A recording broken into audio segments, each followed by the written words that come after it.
Solicitor Dorsey is making independent probe of Phagan case. Atlanta Journal, Friday, May 2, 1913, page 1, column 5.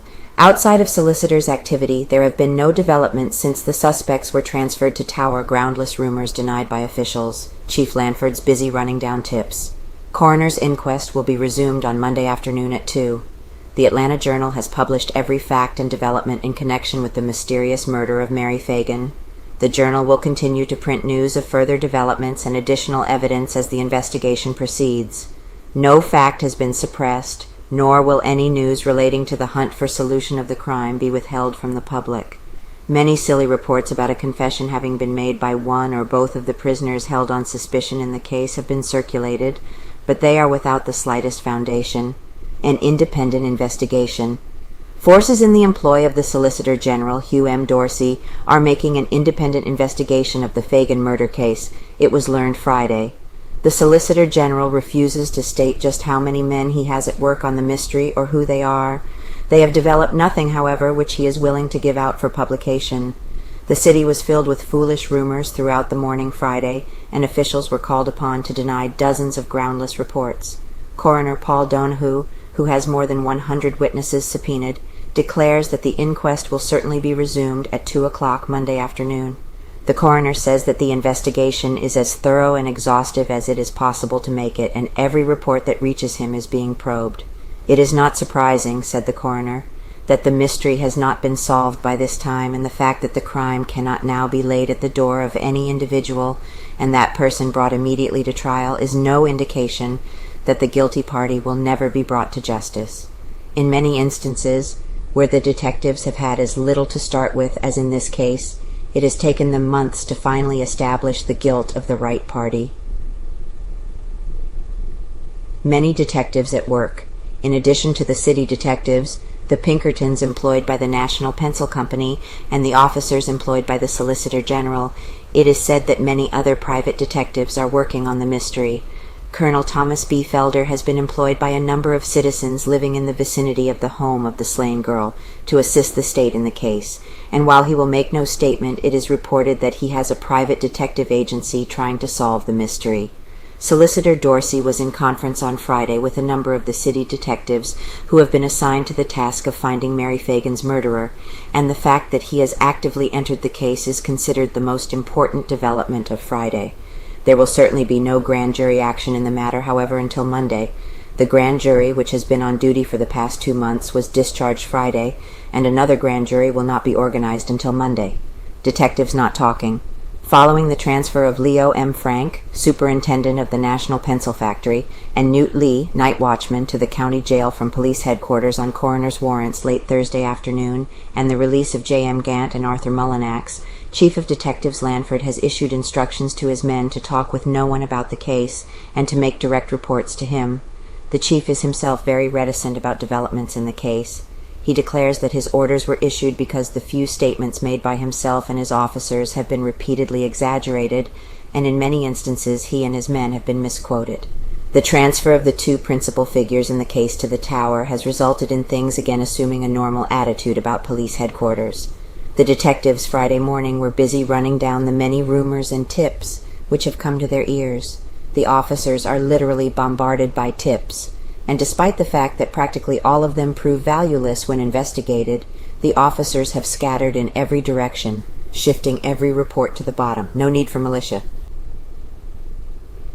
No need for. On reports from sources which he considered reliable, Governor Brown Thursday night advised Adjutant General Nash to communicate with officers of the 5th Regiment with a view to having the National Guard in readiness should the necessity arise. The governor states that he did not go to the extent of suggesting that the National Guard be mobilized. He simply recommended that the Adjutant General request the officers of the regiment to be prepared for such steps, in the event current rumors were to materialize. The governor also communicated with the jail authorities and with the police. In carrying out the suggestion of the executive, Colonel E. Pomeroy gathered a few members of the 5th Regiment at the Armory. No efforts were made to mobilize troops, and by 11:30 o'clock those who had reported were allowed to return to their homes. In the meantime, an investigation had developed that the rumors were groundless. Deputy sheriffs and automobiles rushed over the entire city looking for any excitement, and they declare that never had Atlanta been more quiet. Reason for transfer: Mr. Frank and the Negro Lee were transferred to the tower on the coroner's warrants because it is said there is considerable doubt of the legality of holding them at police headquarters, as both have been arrested in connection with a state, not a city case. The warrants are similar in all respects, save that in one Leo M. Frank, superintendent of the pencil factory, is named, and in the other Newt Lee, the Negro night watchman, is named. The warrant against Mr. Frank reads as follows: Georgia, Fulton County, to the jailer of said county. Greetings. You are hereby required to take into custody the person of Leo M. Frank, suspected of the murder of Mary Phagan, and to retain the said Leo M. Frank in your custody pending a further investigation of the death of said Mary Phagan, to be held by the said coroner of said county. Herein fail not. Given under my hand and official signature this the 1st day of May, 1913. Signed, Paul Donehoo, Coroner, Inquest delayed. Mr. Frank and the night watchman were transferred to the tower immediately after Coroner Paul Donehoo swore his 160 witnesses, the employees of the pencil company, and adjourned the inquest until 2 o'clock next Monday afternoon. The coroner's decision to postpone the inquest from Thursday afternoon until Monday afternoon was reached after a conference with Chief of Police Beavers and Chief of Detectives Lanford. The reason assigned for the postponement is a desire to give the detectives additional time to work on the case. Mullinax goes free. Arthur Mullinax, the young man who has been in jail for several days, held on the statement of E.L. Centel that he, Centel, saw Mullinax and Mary Phagan walking on Forsyth Street about midnight Saturday, has been completely exonerated. Mullinax took his release calmly, as he did his arrest. I have never been worried, he said, for I knew I was innocent and was confident that in a little time everybody else would know it too. I am not sore because I have been arrested. If that girl had been my sister, I know that I would have wanted the officers to lock up every man against whom there was any suspicion and hold him until things cleared up. I guess I have lost my job. That's the only thing which worries me. Chief Lanford told the released man that he would make a personal effort to see that he got his position back. Mullinax has been working with the Towel Supply Company. Gant also liberated. The release of James Milton Gant followed that of Mullinax. When habeas corpus proceedings were started for Gant by his attorneys, he was transferred from headquarters to the Tower, and Chief Lanford had to get an order from Judge George L. Bell of the Superior Court before he had authority to release the man. The warrant drawn against Gant in Justice F. M. Powers' court has been dismissed. Many theories offered. Theories of how Mary Phagan met her death and by just what system her murderer can be brought to justice are flooding the office of the detectives. People are calling over the phone to tell the officers just how they should proceed. Many of them come in person, and the office is in receipt of hundreds of letters from this and half a dozen other states giving advice and theories. Many of the letter writers are anonymous, but most of the people sign their names. Several letters have been received from criminologists who are willing to divulge their theories only for money. Several letters have come from seers and mystics who have communed with the spirits and learned in that way the identity of the murderer. Among the interesting callers at police headquarters Friday were 2 ladies who have dreamed about the murder.